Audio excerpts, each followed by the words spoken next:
Captives of Time. Amidst the dense foliage of the South American jungle, two intrepid explorers, John and Amelia, ventured forth to unravel the secrets of a forgotten ancient Aztec city which they believed to be hidden in the deepest parts of the South American jungle.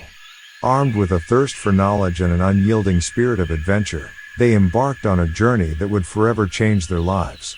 As they pushed through the overgrown vegetation, John was leading the way, equipped only with a machete and a hatchet to hack through the thick vines and brush of the jungle. The ruins of a forgotten civilization slowly revealed themselves. John's eyes gleamed with excitement as they stumbled upon a massive stone structure adorned with intricate carvings. The ancient city stood as a testament to a long-lost era, and the air was heavy with the mysteries of the past. Beads of sweat poured down their faces as they stood in awe of the ruins that lay before them. As the two explorers delved deeper into the ruins, they slowly peeled back heavy vegetation which eventually uncovered signs of an ancient ritual site, an altar dedicated to the Aztec gods. Mesmerized by the sight, they couldn't resist approaching it. Amelia was fluent in the ancient Aztec language Nahuatl, and as her eyes gazed upon the words scribed in stone, she spoke the words, in Nahuatl, Huka uan amo nikan in flanel pan tlachawalku, QKTL Nakayu is in flanel pan titlatoka. Suddenly, an ominous aura enveloped the area, and a shimmering portal materialized before them. An unknown force beckoned them forward. The two explorers looked to each other with great hesitation. John extended his hand and Amelia slowly accepted it. The two stepped into the portal and their world dissolved into a kaleidoscope of colors. When the colors finally faded, John and Amelia found themselves surrounded by bustling streets and vibrant markets. They had unwittingly been transported back in time to the era when the Aztec city was flourishing.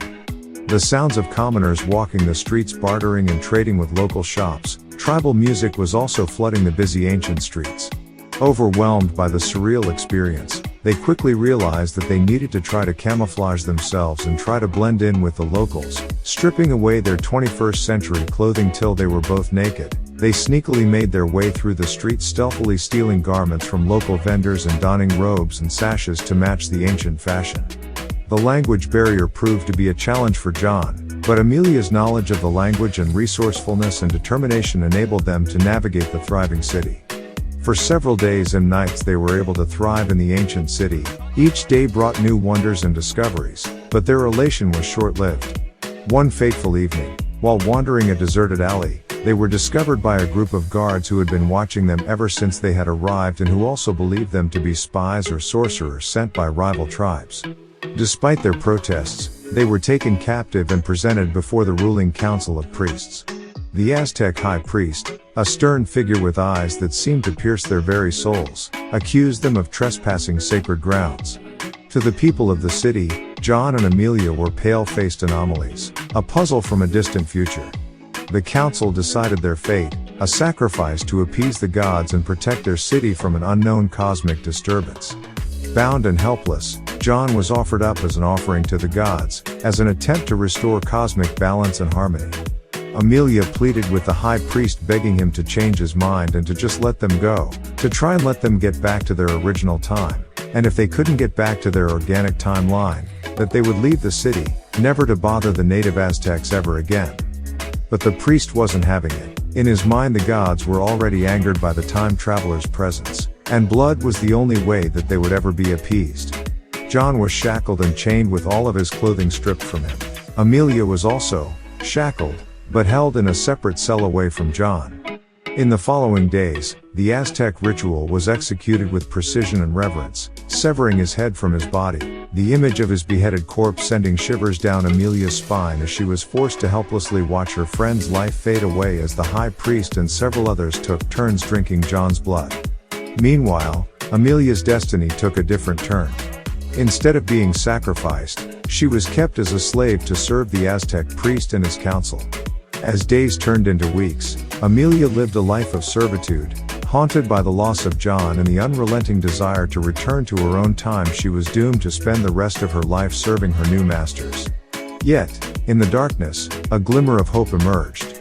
Amelia discovered that some of the Aztecs were not as cruel as she had initially believed. She found an ally in one of the temple acolytes, Xochitl, who felt sympathy for her plight. Xochitl, who had secretly learned of the portal, and when he inquired about it, Amelia explained that if he helped her to escape she could take him back to her timeline, and offer him a better life in her world of the future.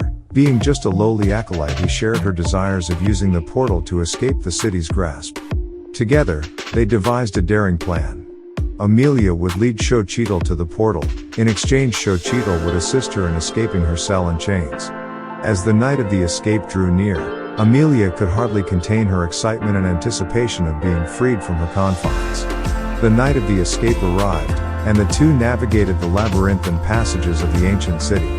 As they reached the sacred ritual site, they felt the oppressive weight of the Aztec gods' watchful eyes. In a moment of trepidation, Amelia summoned the courage to activate the portal, chanting the ancient phrase that was chiseled in the stone.